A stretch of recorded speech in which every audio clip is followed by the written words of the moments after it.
பரிசுத்த நாமத்துக்கு ஸ்தோத்திரம். நான் திருவொற்றியூர் சேர்ந்த எர்ணாவூர்லேருந்து வரேன்.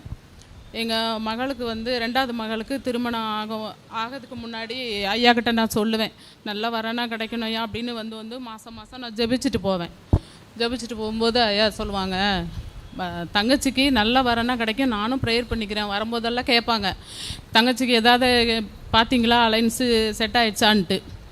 அப்புறம் திடீர்னு ஒரு நாள் சொன்னாங்க, தங்கச்சிக்கு அடுத்த மாதமே கண்டிப்பாக அவளுக்கு ஒரு வரன் வந்து அமையும் அப்படின்னு சொல்லும்போது, அதே போல் ஒரு வாரம் கூட தாமதமே இல்லை. கரெக்டாக அந்த நேரத்தில் ஒரு பைசா கூட வரதனுச்சுன்னா வேண்டாம், எங்களுக்கு பொண்ணை மட்டும் கொடுத்தா போதும் அப்படின்னு சொல்லி நல்ல வரனை வந்து திருமணமும் முடிஞ்சு ஒரு 4 மாதம் சும்மா இருந்தா. அதுக்கப்புறம் ஐயா வந்து ஒரு நாள் மணலியில் மீட்டிங் போட்டிருந்தாங்க. ஒரு சிஎஸ்ஐ சர்ச்சில் வந்து பேசுறதுக்கு வந்திருந்தாங்க. அப்போ நாங்கள் போயிருந்தோம். தங்கச்சியை கூட்டிகிட்டு வாங்கம்மா, அவளுக்காக நான் ப்ரேயர் பண்ணுறேன்னு சொன்னாங்க. அன்னைக்கு பார்த்து அவள் ஹாஸ்பிட்டலில் வேலை பார்க்குற நர்ஸாக இருக்கிறாள். அன்னைக்கு பார்த்து அவளுக்கு என்ன ஆச்சு, கால் வந்து கதவுல இடித்து இந்த கட்டை விரல் அப்படியே ரொம்ப வீக்கமாக இருந்து ஒரு அடி கூட அவளுக்கு நடக்க முடியாது. இப்படி முடியாதுன்னு அப்படின்னு ப்ரேயர் முடிஞ்ச உடனே நான் ஐயாக்கிட்ட நான் சொல்லி ப்ரேயர் பண்ணேன். ஃபோன் பண்ணி அவகிட்ட கொடுத்தேன். அப்போ சொல்லியிருந்தாங்க, உனக்கு இந்த காலில் இருக்க வலி இன்றைக்கோட சரியாக போயிருமாங்களே, நீ உனக்கு இதுக்கு மேலே உனக்கு இந்த வலி வராது, ஆனால் இந்த மாதத்துலேயே உனக்கு கர்ப்பம் தங்கும்படியாக ஆண்டவர் உனக்கு ஒரு வார்த்தையை அனுப்பி என் மூலமாக பேசுகிறாருப்பா, நீ ஒரு அழகான ஒரு ஆம்பளை பிள்ளைய நீ அணைச்சிருப்பா அடுத்த வருஷம் அப்படின்னு சொன்னாங்க. இப்போது 7 மாதம் கர்ப்பிணி பெண்ணாக இருக்கிறா. அது இல்லாமல் அடுத்தது அவளுக்கு வந்து ஒரு தொண்டையில் ஒரு பிரச்சனை அவளுக்கு ரொம்ப நாளாக இருந்துச்சு. ஒரு வருஷத்துக்கு முன்னாடியே அப்படியே இருந்தது. தொண்டை வலி, இது ஆஸ்பத்திரிக்கு கொண்டு போனால் சளி தான் உங்களுக்கு அப்படின்னு சொல்லிட்டாங்க.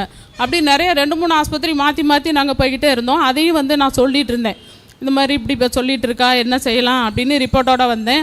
தொண்டையில் அப்புறம் அவளுக்கு சதை வளர்ந்த மாதிரி இருக்குதுமா, அந்த சதை வந்து ஆண்டவர் ஒரு கத்தி படாமல் எது படாமல் அவளுக்கு நல்ல ஒரு சுகத்தை கொடுப்பாரு, அவள் மேலே கத்தியே படாது அப்படின்னு சொல்லியிருந்தாரு. சரி, நான் ஆஸ்பத்திரிக்கு அதுக்கப்புறம் மறுபடியும் போவோம் அப்படின்னா அவள் என்ன சொல்லுவாங்களோ தெரியலையே, எனக்கு இன்னும் திருமணமே ஆகலை. அப்புறம் நான் 1 மாதம்தான் இருக்குது கல்யாணத்துக்கு.